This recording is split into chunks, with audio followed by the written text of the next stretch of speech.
Salut à tous. Aujourd'hui je vais vous parler d'un nouveau chargeur, le Eachine Gemini 2100. La particularité de ce chargeur, c'est que c'est un dual, on peut charger deux LiPo différentes. Il y a deux ports. Bon, on va vous faire le unboxing maintenant. Donc, voilà, nous avons déjà Banggood vous met un adaptateur secteur dans chaque boîte, c'est sympa, il n'y a pas besoin de le commander à part. Câble d'Alim pour le chargeur 220 et voilà.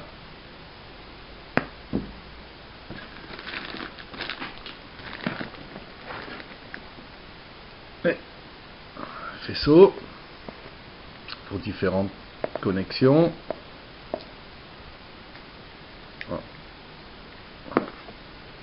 Vous avez pour brancher sur une batterie de voiture.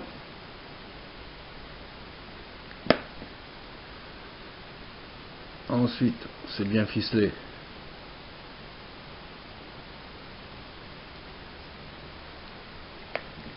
Les deux connecteurs pour brancher sur les cartes pour la balance.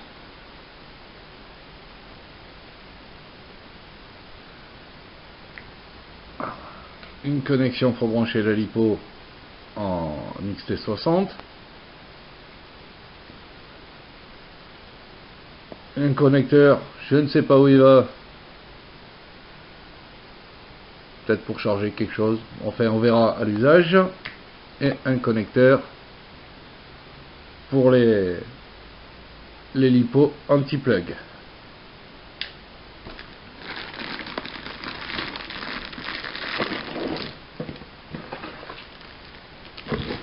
Les deux ports balance. Et enfin, le chargeur qui n'est pas petit. Voilà.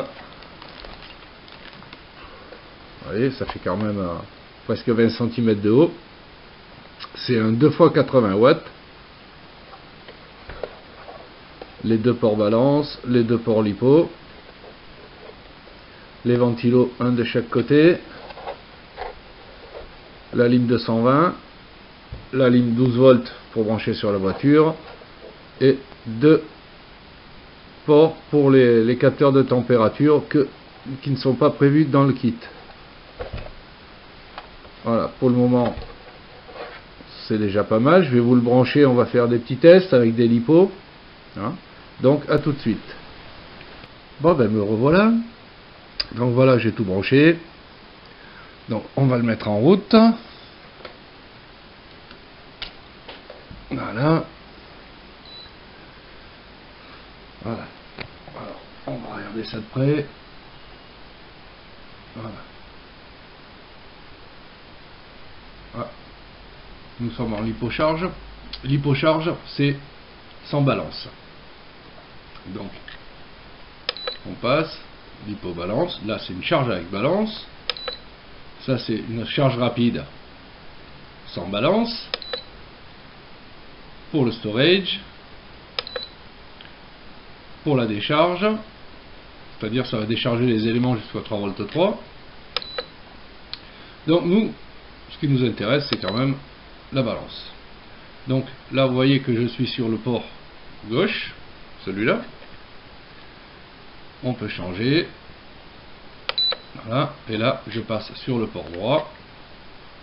On va le mettre en balance aussi. Hein. Donc on revient au port gauche. Là, vous avez l'ampérage de charge, bien sûr. Et là, 11 volt 1, c'est une 3S.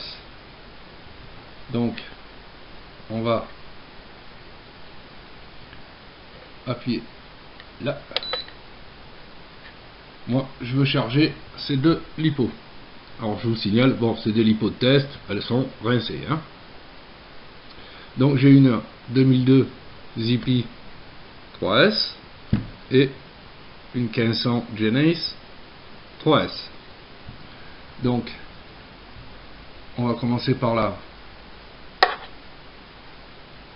La Zippy, vous voyez, alors c'est une petite plug en 2002, donc on va monter à 2002. Là c'est bien une 3S, stop. On va repasser sur le port droit. L'autre c'est une 1500, une 1300.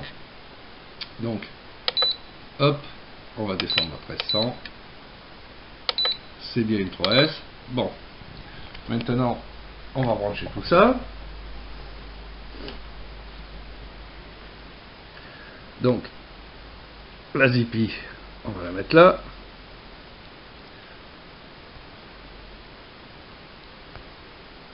On va la brancher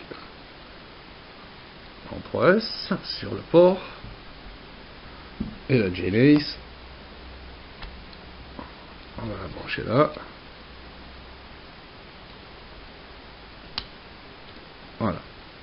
Maintenant, pour démarrer la charge, on est sur le port droit, on appuie, on reste appuyé. Voilà, demande confirmation. Voilà, là, la charge est partie.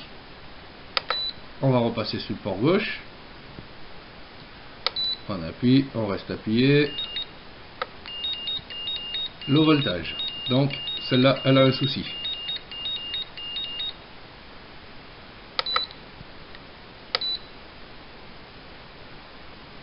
Vous voyez que le port gauche, la Zippy, bah, elle a pris une claque.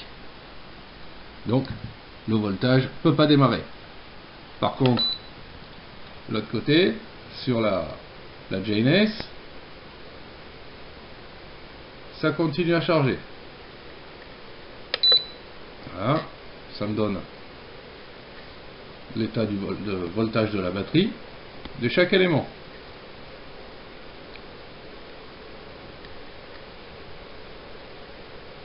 Si je repasse celle-là,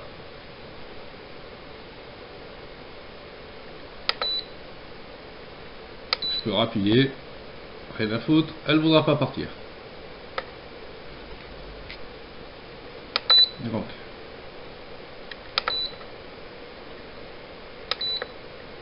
là, voilà, je peux plus rien faire. Le port là, la batterie est trop basse. Pourtant, l'hypobalance, si je repars, on confirme. Ah, là elle est partie.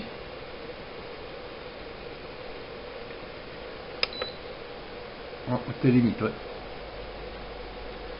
Vous voyez que les sécurités sont déjà pas mal sur ce petit chargeur, enfin, ce petit, façon de parler. Là, on peut basculer d'un port à l'autre. Vous voyez que l'équilibrage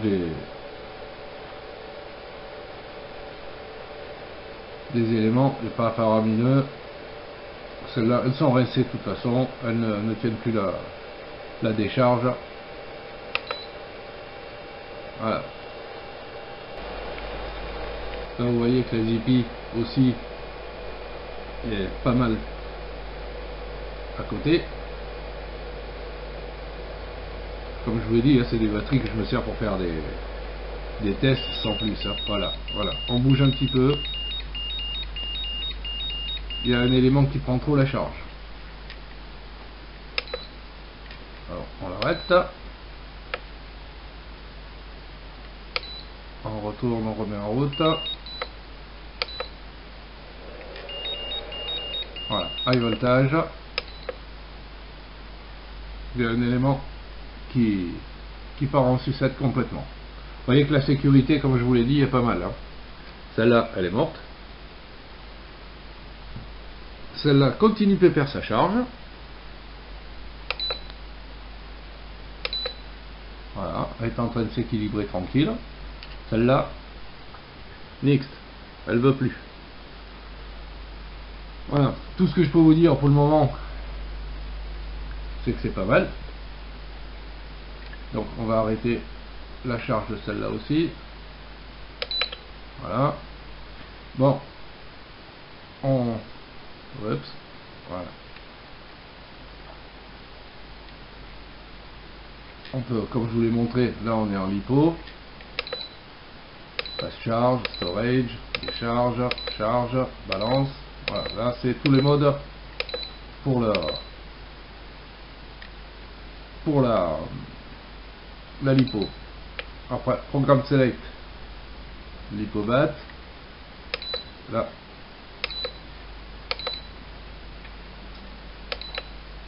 Voilà.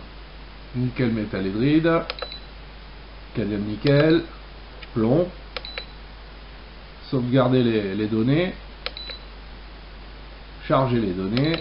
C'est pour chaque lipo. User 7. Voilà. Lipo 3 volts 7. Lipo life et l'ILO c'est 10 minutes. Delta peak pour les métal hydrides. Pour les Nikon KDL. Ça c'est pour la température de fonctionnement de la lipo ou des batteries que vous chargez, mais j'ai pas les capteurs de température. Alors là, Wastegate time, charge décharge 5 minutes. Safety time, c'est-à-dire le temps de charge maximum 300 minutes, ça ce sera réglé parce que moi je le mets à 120. Capacity cutoff, c'est 5000 milli. Donc ça aussi on peut le régler. Bon, le kbip et le buzzer c'est on. Input power cutoff, c'est en dessous de 10 volts, ça marche pas. Ça c'est l'idée du produit, l'identification. Voilà. Et là on peut régler.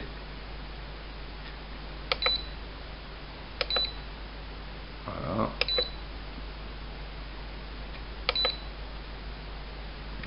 Pardon. Ça c'est pour l'hypobatmeter. On va voir ce que c'est. Voilà. Il vous dit. Vous voyez comme elle est vachement descendue. Hein, déjà. Rien qu'en sortie de charge, j'avais déjà un élément à 420. Et là, il n'y est plus. Je dis, c'est des batteries qui sont nazes.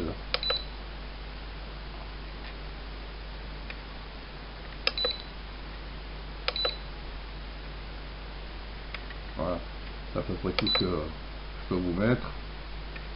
Donc si on revient sur le premier élément, high voltage, il continue à me remettre.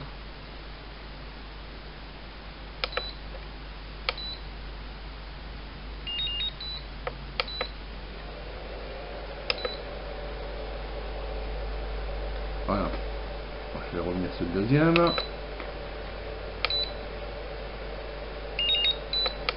Voilà. Vous voyez qu'il y a un élément qui monte très vite et qui redescend aussi vite. Donc elles sont vraiment nazes mes lipos là. Mais je voulais voir par rapport au chargeur ce que ça pouvait dire.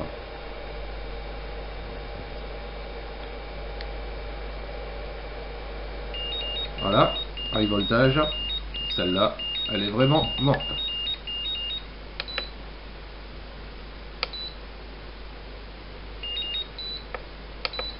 Bon, que dire de plus? Je vous tiendrai au courant de l'avancement avec ce chargeur. Par contre, vraiment agréable d'avoir qu'on puisse charger deux lipos en même temps. Bien agréable sur le terrain quand on n'a pas beaucoup de lipos, on laisse reposer 1 heure de temps ces lipos après les vols et puis hop, on peut recharger. Voilà à peu près.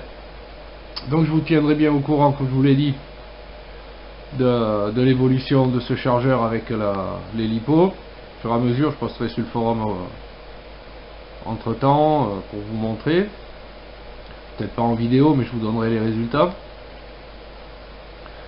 Là, Un truc qui manque sur ce chargeur, c'est qu'il ne nous donne pas, je n'ai pas trouvé où il ne donne pas la valeur de résistance des LiPo. Toujours des trucs bons à savoir quand on comprend pas, on charge bien, tout est bien équilibré, puis ça marche pas. Voilà.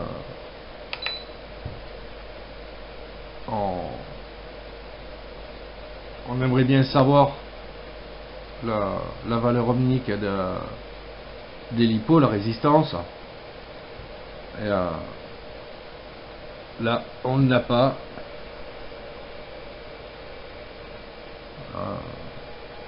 J'ai pas trouvé. Que j'essaye. Là, il nous donne.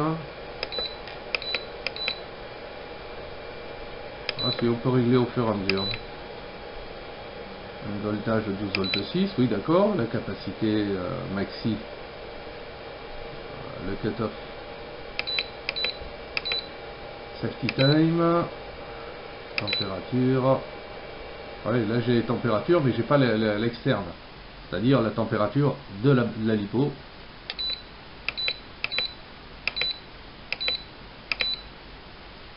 Là je suis à 15 volts 12 d'entrée, sur le 220. Hein.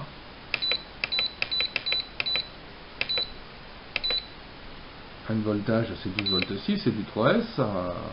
Voilà. Mais on n'a pas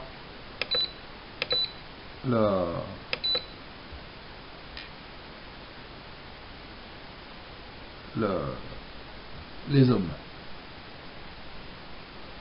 Là j'ai bien LiPo 3S, là le charge à 7,07, j'ai 12 volts 6, là ça c'est le temps, et ça je ne sais pas, c'est le nombre de cycles je crois qu'elle a fait depuis le début. Voilà, c'est le nombre de cycles charge balance. Donc voilà. Voilà mes amis, hein, en espérant que ce machin, ce petit chargeur vous plaise. Moi il me plaît bien. Voir à l'usage, comme d'habitude, je vous tiens au jus. Merci de m'avoir regardé, à plus.